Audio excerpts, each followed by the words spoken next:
Hello friends बैगणर अनेक recipe आम देखीचे बनईचे किंतु थरे बैगण और आलू को ये दुईटी जिनिस को लेकिन आपड़ थे यही बनातु देखिए आप बार बार बनवा को चाहिए और एत टेस्टी लगी था भात और रुटी सहित खाइबा बहुत भल लगुता है। बैगण भल पाऊन लोक भी यहाँ खाइबे।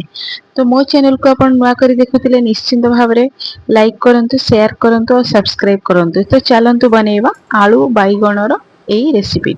मुझे जोड़े बैगण नहीं मीडियम साइज रो आलू 4टी नहीं टमाटो 2टा नहीं बस एतिकी को मु भल भाव में काटी देछि। आ एई भली काटिबे, एई भली शेप रे आपण काटिबे आलू को बैगण को बोथ एई भली शेप रे आपण काटिकी भल भाव में धोईकी रखंतु। देखिए बैगण आलूर यही रेसिपीटा आप खाइला परे निहाती भाव में आप बारंबार बनइबे। तो प्रथमे मु कढ़ई रे टिके तेल देकी आलू को प्रथमे मु फ्राए करने। आलू टिके भल भाव में फ्राए हो गला परे मु बैगण को ता ऊपर पकईदेवी। बैगण को टिके शीघ्र सीझे से आलू को टिके अधिका फ्राए हो गला परे मु बैगण टाको पकईची। तो बैगण आलू को टिके भल भाव में फ्राए करदेवे जमती टिके प्राय तो 60-70% जमती सीझीज। देखो ये मोर आलू बैगण पाखापाखि मुझे जिते कलर आसीज जमती आलू बैगण को तो मुझे ताकू कौन करी बाहर करदेवी। तापर से कढ़ई रे आउ तेल टिके देकी एबे पकेइबी किछि जीरा, तापर तेजपत्र, तापर कटा होइतिबा पियाज को मुझे तेल रे देबी। पियाज को टिके भल भाव में आपण भाजी देबे। टमाटो को ग्राइंडिंग करके रखी देते और रसुण अदार को छेचिकी पकेबा इथे। तापर टमाटो को जो ग्राइंडिंग करके रखी देइथिली एबे ताको मो देली। एथिरे हळदी गुंड, लंका गुंड, जीरा गुंड, धनिया आउ टिके आपण कस्तूरी मेथी देबे और लूण टिके देबे।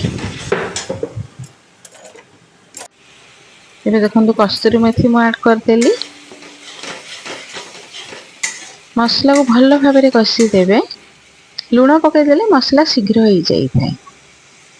भल भाव में कषिला एबे कौन करेंगे आम जो आलू बैगण को भाजिकी रखीदे एबे आम आलू बैगण को मसला रे पकईदेवा। आउ 1-2 मिनिट भल भाव में कषि देकी पानी देदेवा। पानी बेसी देवेनी कारण आम ग्रेवीटा टिके रखिबा गाढ़। तो मु पानी एतिकी देइछि देखंदो बेसी पानी देइनी। एबे आपण टिके कवर कर देकी छाड़ी देवा किछि समय।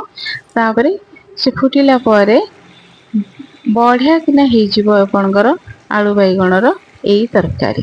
देखो केते सुंदर देखा होछि। ता ऊपर मु कुटी थिबा गरम मसला गुंड देली, दालचीनी, गुजराती, गोलमरिच गुंड करके ताको मु एते देइछि कुटी थिबा मसला।